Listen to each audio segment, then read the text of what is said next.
I'm from Stepney, in East London,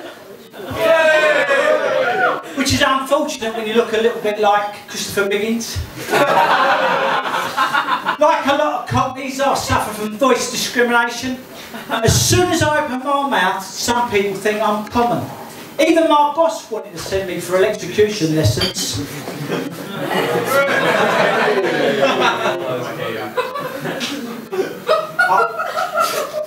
It was very, very hard getting a job in Stepney. There's over 100,000 people claiming job seekers allowance, which is quite disturbing with only 10,000 residents. I share this with you. Having safe sex in Stepney is all about finding out beforehand the husband's early release date. On the way here, I stopped off down Brick Lane. I had lovely anal. That's Cockney rhyming slang. That's anal trauma, chicken korma. I don't know if it was intuition, but I felt some of us were on a different page with that one. Life was hard in Stepney. We were brought up on the 18th floor of a tower block, and many of the time my brother and I ran away from home. On one occasion, we even managed to reach the 5th floor. I'll tell you a secret. I'll tell you a secret. I lost my virginity on the top floor of that tower block and became a member of the Mile End Club.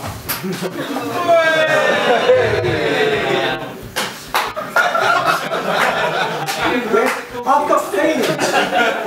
My sister, she got nicked for shoplifting again. She knows she made a big mistake. She's lost her freedom, she's lost her job, and the nectar points. I'm just wondering what's next. I've got a photographic memory, but the second page is looking out of focus.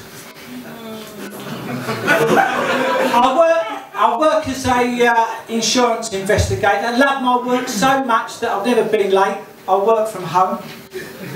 And there are disadvantages to working from home. I find it inconvenient when I've nicked all the toilet rolls. One aspect of my work that I really enjoy is putting a blanket over my head and pretending I'm working undercover.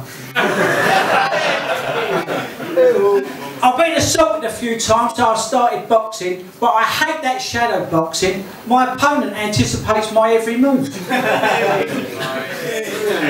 They say a poor workman blames his tools. Well, I don't think that's right. So I turned round to my hammer and said, "You're doing a fantastic job."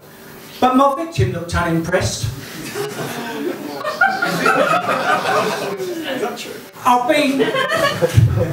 I've been unsuccessful with the internet dating, but my mate said things will improve when I get a computer.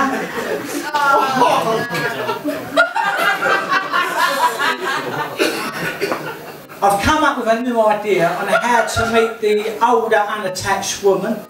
So I tried it out last week. I turned up at this private function, met this gorgeous woman. I've asked her out and she slapped me for gate crashing her late husband's funeral. Nice.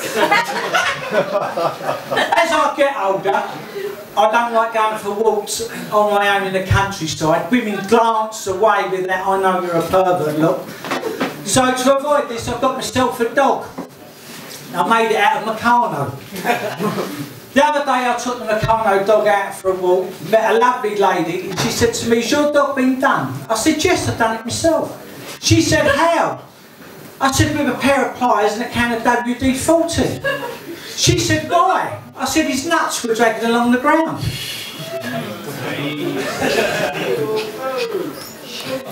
I'm afraid to say, I lost my wife.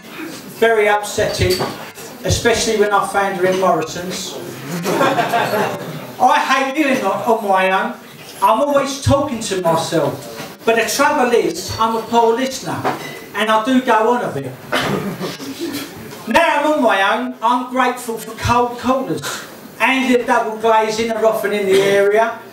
They recently called and gave me a quote for a new conservatory, which I thought was pretty good for someone living on the 10th floor. Now I'm on my own, I've got no one to tell me off for snoring.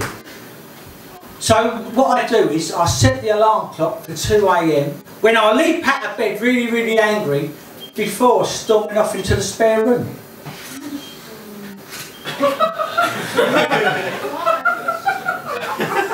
I haven't been getting any Valentine's cards. So this year I sent myself a Valentine's card. I put the wrong postage on, ended up paying an excess charge. Otherwise the postman was returning to the sender. Old Steve Roberts, thank you for your attention.